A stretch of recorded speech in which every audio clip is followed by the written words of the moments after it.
우리가 야곱의 삶을 이어서 이제 요셉의 이야기로 넘어가는 그런 과정이 있습니다. 여러분, 하나님께서 야곱의 이름을 이스라엘로 바꿔주시고 그의 자녀들을 지파 삼으셔서 민족의 기원을 형성하셔서 이스라엘 민족의 정체성을 하나님께서 세워가십니다. 그런데 참 야곱의 삶을 보면 이스라엘의 역사와 너무나 흡사하고 대변해주는 모습인 것 같아요.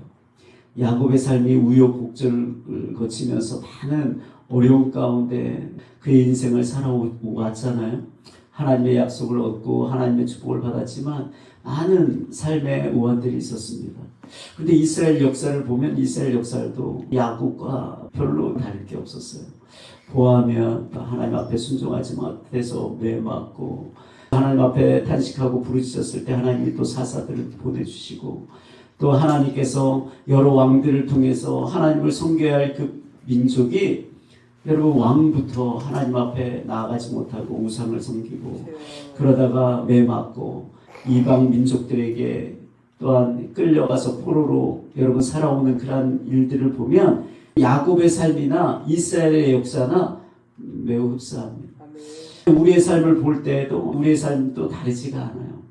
우리의 삶 가운데도 많은 우여곡절이 있습니다. 그런데 여러분, 우리가 이 이삭의 가정이나 야곱의 가정을 보았을 때 우리가 또한 배워야 할 여러 그런 교훈들이 있습니다. 왜냐하면 이삭의 가정이나 야곱의 가정을 보면 우리와 다를 바 없는 그런 많은 문제들이 있었다는 거예요. 우리가 참 본받기를 원하고 우리가 믿음의 가정인 아브라함의 가정을 보았을 때 여러분, 좋은 것만 있는 것이 아니에요. 성경을 보면 이삭을부터 아브라함의 그런 어떤 잘못된 모습들, 실수하는 모습들이 있었지만 특별히 가정의 그 모습을 볼 때 이 이삭이나 야곱의 가정을 통해서 좀 발견되는 것들이 있습니다. 이삭의 가정을 먼저 보겠습니다. 이삭은요, 어떻게 해요? 에서를 좋아했습니다. 리브가는 야곱을 좋아했어요. 그때부터 이미 가정 가운데 문제가 시작된 것입니다. 그러니까 편애하는 것이 있었어요. 그래서 아이들이 그 편애 가운데 자란 것입니다. 에서는요, 커서 이방 여인들을 아내로 삼았습니다. 이것이 부모에게 근심거리가 되었어요. 고부 갈등이 있었다는 것입니다. 심각한 고부 갈등이 그 에서의 아내들과 특별히 리브가 사이에 있었다는 것을 성경은 우리에게 말해주고 있습니다. 근데 한번 생각해 보세요. 옛날에는요, 우리가 좋다고 해서 아무나 만나서 결혼하는 그러한 사회가 아니었잖아요. 특별히 옛날 우리 어머니 시대만 해도 벌써 중매로 결혼하는 시대였습니다. 근데 이 이야기는요, 4,000년 전의 이야기입니다. 그때는요, 더 심했지, 여러분, 덜하지 않았을 거예요. 그렇다면 이 에서가 이 이방 여인들을 취했을 때 부모가 반대했겠어요, 안 반대했겠어요? 말도 안 되는 소리예요. 부모가 좋은 아이를 어디에서 잘 이렇게 찾아가지고 그 아내로 삼게 할 그런 상황인데, 그런 문화인데, 그 분위기가 그 당시에는. 그런데 에서가 부모의 말을 듣지 않았다는 것을 알 수 있어요. 잘 순종적인 아들이 아니었던 거예요. 그래서 마음대로 원하는 그 아내를 어디서 데리고 와가지고 아내 삼은 거예요. 여자를 데리고 와가지고. 그러니까 순종적인 아들이 아니었던 거예요. 이 이삭은 어떻습니까? 이삭은요, 소년 시절 때이었을 때는 모리아산에서 자신의 목숨까지도 주님의 뜻이라면 드리겠습니다 하며 순종했던 그러한 사람이었는데, 나이가 들면서 조금 이 믿음이 곧게 서지 못했어요. 그것 때문에 가정에 불화가 생긴 것입니다. 하나님께서 이미 이 에서와 야곱이 태중에서 싸울 때 이것 때문에 아마 이게 심각했던 것 같아요.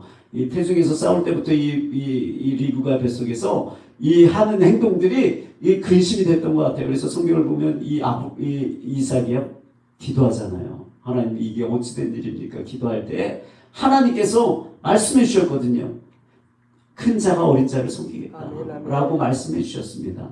그런데 이 이삭이요, 그것을 잊어버립니다. 노년에 이 말씀을 잊어버리고 누구에게 축복하려고 합니까? 야곱이 아니라 에서에게 장자의 축복을 하려고 했습니다. 이것이 가정에 큰 화가 되었어요. 이제는 형제가 원수지간이 되어버렸습니다. 그래서 20년이라는 세월 동안 자신의 한 아들을 잃어버렸어요. 만날 수도 없었어요. 그래서 이 아들이요, 도망가서 그 외삼촌 라반의 집에서 떨어져 지내야만 했습니다. 그러한 모습이 이삭의 가정의 모습이었습니다. 이 야곱의 가정은 어떨까요? 더 심각합니다. 야곱의 가정은 어떠냐면, 여러분, 야곱이 누구를 더 사랑합니까? 레아보다 라헬을 더 사랑하잖아요. 이게 티가 날 정도로 사랑을 해주지 않아서 이 레아가 어떻게 합니까? 경쟁적으로 아이를 많이 낳으려고요. 왜? 남편의 사랑을 받고 싶어서. 라헬을 그 레아보다 더 사랑하는 모습을 이 비교가 되는 거예요. 그러니까 얼마나 이 레아의 입장에서는 외로웠겠어요. 힘들었겠습니까?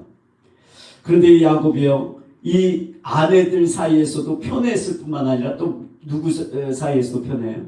자식들 사이에서도 편애하는 거예요. 그래서 요셉만 사랑하는 거예요. 요셉을 끔찍히 아끼는 거예요. 물론 노년의 아들이지만 특별히 누구의 아들이에요?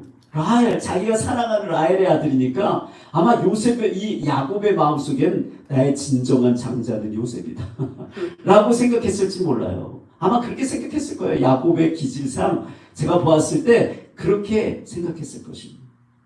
그렇게 편애하니까 이게 보여지잖아요. 비교되잖아요. 형제들도 그게 느껴지잖아요. 그러니까 오늘 말씀에도요, 말씀합니다. 이스라엘이 여러 아들들보다 그를 더 사랑함으로 그를 위하여 채색 옷을 만들어서 입힌 거예요. 야, 이거 진짜 끝판왕입니다. 아무리 보통 우리가 자녀들이 있으면, 여러 명이 있으면 그래도 우리의 마음이 더 가는 자녀가 있을 수 있어요. 근데 티를 내지 않아요. 티를 내서도 안 됩니다. 근데 완전히 야곱은요, 채색 옷까지 입혀가지고 구별시켰어요. 그러니 다른 형제들이 보았을 때 얼마나 미웠겠어요, 요셉이. 근데 요셉이 하는 짓도 미운 짓만 골라서 하는 거예요. 그래서 오늘 말씀에 보면 뭐라고 이야기합니까? 아버지의 아내들 비라와 실바의 아들들과 더불어 함께 있었더니 그가 그들의 잘못을 아버지에게 말하더라. 얼마나 얄밉겠어요. 잘못한 것 있으면 고자질하는 거예요. 가서 제일 얄미운 사람이 고자질하는 사람. 이 요셉이 그 고자질에 아주 탁월했던 것 같아요. 그래서 고자질하는 거. 나중에는요, 꿈을 꿨는데 그 꿈이요, 형제들이 들었을 때, 아버지가 들었을 때 별로 좋은 꿈이 아닌 거예요. 다 자기 앞에 절하니까. 근데 어떻게 해요? 자랑하고 다니는 거예요. 내가 이런 꿈을 꿨으니 한번 들어보라고. 지금 염장을 지르는 일을 이 요셉이 어렸을 때 철이 없던 그 소년 시절에 이게 요셉의 모습이었습니다. 야곱의 가정에 이러한 많은 어려움, 형제들 간에 다툼이 있었던 거예요. 끊임없는 서로 시기 질투, 그리고 미워하는 그런 일들이 있었던 거예요. 또한 야곱의 가정은 어떻습니까? 야곱의 가정에 보면 많은 문제들이 있었는데, 첫째 루벤은요, 그 아버지의 처가 되는 비라와 함께 동침해버려요. 그러한 일도 벌어졌고요. 딸 디나는요, 강간을 당했습니다. 세겜 땅에서 강간을 당하고, 시므온과 레위가 그 소식을 듣고 그 세겜 사람들을 속여가지고 여러분 세겜의 남자들 다 몰살시키는 그러한 끔찍한 일도 벌였어요. 여러분, 이게 야곱의 가정. 우리가 믿음 안에서 좋은 거면 좋은 거지, 우리가 좋은 것만 우리가 취해서 우리가 신앙생활해서 그럴 뿐이지, 성경 말씀을 우리가 유심히 보다 보면 가정의 이러한 적나라한 모습을 다 기록하고 있는 거예요. 어떻게 보면 평범하지도 않은, 평범한 가정보다 더 못한 여러분 이러한 모습을 기록하고 있다는 것이에요. 어째서 하나님께서 이러한 모습을 기록해 놓았을까요? 왜? 우리에게 줄 수 있는 영적인 교훈들이 있기 때문에 그렇습니다. 여러분, 이러한 모습들을 적나라하게 하나님이 기록해 놓으신 이유는 첫 번째, 우리로 하여금 하나님을 주목하게 하는 거예요. 아멘. 하나님의 신실함, 하나님의 우리에게 은혜를 베푸시는 그 하나님의 사랑. 우리는 자격이 되지 않지만 하나님께서 약속하신 그 약속을 믿고 바라보는 그 자들에게, 그러한 믿음의 사람들에게 은혜를 베푸셔서 이끌어 가시는 그 하나님의 손길. 여러분 그것을 우리로 하여금 보게 하시는 거예요. 그래서 여러분 우리로 하여금 뭐예요? 희망을 갖게 하는 것입니다. 하나님의 약속을 붙들고 살아가는 믿음의 사람들과 그 가정에게 하나님이 희망을 주시는 거예요. 성경에는 여러분 구약부터 신약까지 흐르는 사상이 있어요. 그 사상이 뭐냐면 헤세드라는 사상입니다. 헤세드가 뭐예요? 하나님의 은혜에 관련된 것입니다. 거기에는 다양하게 해석될 수 있는데요. 그거는 긍휼, 자비, 그분의 인자, 그 하나님의 그 마음을 담고 있는 그런 단어예요. 헤세드. 그래서 성경에 인자, 긍휼, 자비, 사랑, 여러분 그러한 단어들이 여러분 다양하게 해석은 되어 있지만 많은 단어들이 헤세드라는 단어에 그 의미로 여러분 해석된 것이 그 단어로 쓰여졌는데 그것이 그렇게 다양하게 해석해서 여러분 성경은 기록하고 있는 거예요. 출애굽기 23, 6절에 이런 말씀이 있죠. 나를 사랑하고 내 계명을 지키는 자에게는 천대까지 은혜를 베푸느니라. 그 은혜가 헤세드. 단어 헤세드라는 단어를 사용했습니다. 근데 여러분 이 헤세드의 기본 의미가 뭔지 아세요? 그거는요. 바라다, 사랑하다. 여러분 하나님께서 우리를 향해서 이 마음을 갖고 있는 거예요. 우리를 향해 사랑하는 마음, 우리를 바라보고 계시는, 그리고 우리 안에서 꿈을 꾸시는 그 하나님의 마음이 그곳에 담겨져 있어요. 왜 이 마음을 가졌을까? 우리를 사랑하기 때문에. 우리를 기억하시고 우리를 기다려주시는 거예요. 또한 우리가 범죄하였을 때 돌이킬 기회를 주시는 거예요. 그래서 우리로 하여금 하나님께서 먼저 된 사랑을 주시는 거예요. 여러분 하나님이 우리에게 먼저 주시는 사랑이 없었다면 여러분 우리가 주님께로 나왔겠어요? 우리가 주님의 은혜의 길을 걸어갔겠어요? 걸어가지 않았을 것입니다. 하나님이 우리에게 주시는 먼저 주시는 그 사랑이 있었기 때문에 우리가 지금까지 견디고 힘을 얻고 위로받아서 꿈을 꾸면서 하나님의 또 다른 은혜를 기대하며 지금 살아가고 있는 것입니다. 여러분 하나님께서 우리에게 주신 그 먼저 주시는 그 사랑으로 말미암아 우리가 조금씩 변화되어 가고 있습니다. 여러분 야곱의 가정은 형편없었어요. 사실 엮이는 가정이었습니다. 믿음의 가정이었지만 여러분 그 가정은 온전하지 못했어요. 그런데 하나님 안에서 약속의 말씀을 붙들고 나아가는 거예요. 하나님의 약속의 말씀을 결단코 놓치지 않겠다는 것이에요. 그러니까 하나님의 긍휼하심이 그 가운데 부어지고 그 헤세드 하나님의 은혜가 그 가정 가운데 임하는 거예요. 그래서 그 가정이 여러분 그 이스라엘 민족을 이루는 12지파를 이루게 된 것입니다. 여러분 우리의 가정과 나의 삶의 형편을 살펴보았을 때 부족한 것이 발견되고 연약한 것이 발견되었을 때 여러분 하나님께 주목하시길 바랍니다.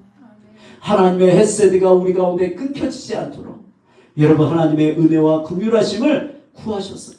하나님께서 그 은혜를 우리 가운데 부어주시도록 여러분 그 은혜의 줄기가 끊어지지 않도록 여러분 하나님께 나아가시기를 주님의 이름으로 축복합니다. 두 번째는 이것이에요. 하나님께서 왜 이 적나라한 이 야곱의 가정의 모습, 이삭의 가정의 모습을 보여주셨는가? 두 번째는요. 제가 이것을 묵상하면서 이것을 생각하게 되었습니다. 하나는요. 힘든 일은 어느 가정에나 다 존재합니다. 문제는 어느 가정에나 모양만 다를 뿐이지 있습니다. 그런데 야곱처럼 기도해야 할 때 기도하지 않으면 문제가 됩니다. 여러분 하나님 앞에서 우리가 연약합니다. 부족합니다. 그런데 기도해야 할 때가 있어요. 기도해야만 됩니다. 날마다 기도하는 것이 좋습니다. 쉬지 말고 기도하는 것이 가장 좋습니다. 여러분 기도해야 할 때 기도하지 않는 것이 문제예요. 왜 우리 가정은 이러한 문제가 있는가? 여러분 기도하라고 하나님께서 우리에게 사인을 주시는 거예요. 여러분 기도하지 않는 그리스도인들이 너무 많아요. 오늘날 여러분 기도가 사라졌어요. 교회 안에. 예배가 마치고 기도 5분 하면 그것으로 끝나요. 일주일을 그 기도로 버티는 거예요. 버틸 수 있을까요? 못 버팁니다.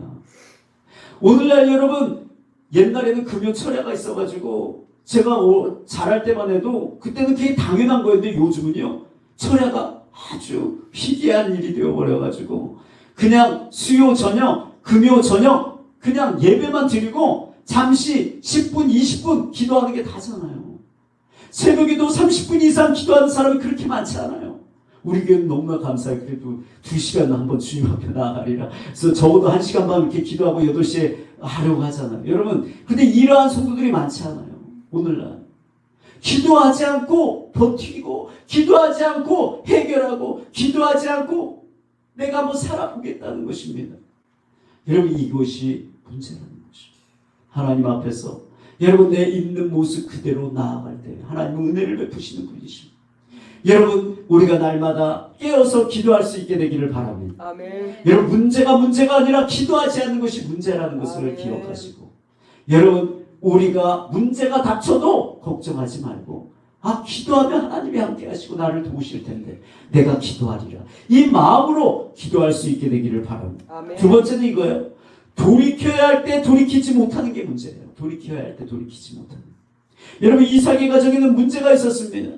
이삭이 야곱에게 아니라 에서에게 축복을 주려고 했기 때문에, 이것 때문에 가족 그 에서와 야곱 사이의 원수지간이 되었잖아요. 근데 이삭이요, 이 야곱을 하란 땅으로 보낼 때 어떻게 합니까?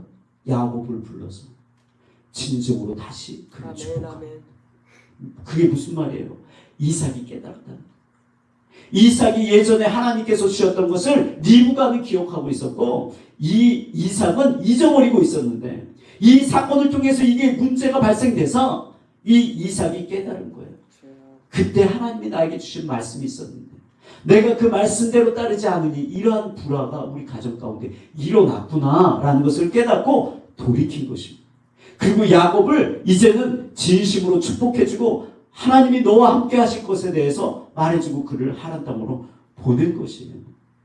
야곱은 어떻습니까? 야곱, 디나 사건을 통해서 그가 깨달았습니다. 하나님께 소원한 그 약속을 기억하고 그가 회개하고 돌이켜서 어디로 올라가요? 베델로 올라갑니다. 그때 하나님께서 역사하셔서 그 세겜과 그 주변에 있는 고을들의 사람들로 하여금 두렵게 해서 절대로 이 야곱의 가정을 해치지 못하도록 하나님이 보호해 주시는 은혜가 부어진 것입니다. 여러분, 우리는 연약합니다. 범죄할 때도 있고 우리 가정에 문제들이 생기는 것은 여러분 어느 가정이나 다 있을 수 있지만 하나님이 기억하시고 하나님이 바라보시며 우리에게 원하시는 것은 그때마다 엎드리기로, 아멘. 그때마다 돌이키기를 원하고, 그때마다 하나님의 말씀을 붙잡고 다시 여러분 일어서서 출발하기를 원하신다는 사실을 기억하셔서 우리가 이 사실 안에서 우리가 살아갈 수만 있다면 여러분 회복이 우리의 가정 가운데 일어날 것입니다. 아멘. 하나님의 세일이 우리의 가정 가운데 일어날 것입니다. 아멘. 여러분 그것을 기억하셔서 오늘 기도하십시오. 특별히 오늘은 가정을 위해 기도하는 시간 되기를 바랍니다. 주여 한번 외치고 기도하겠습니다.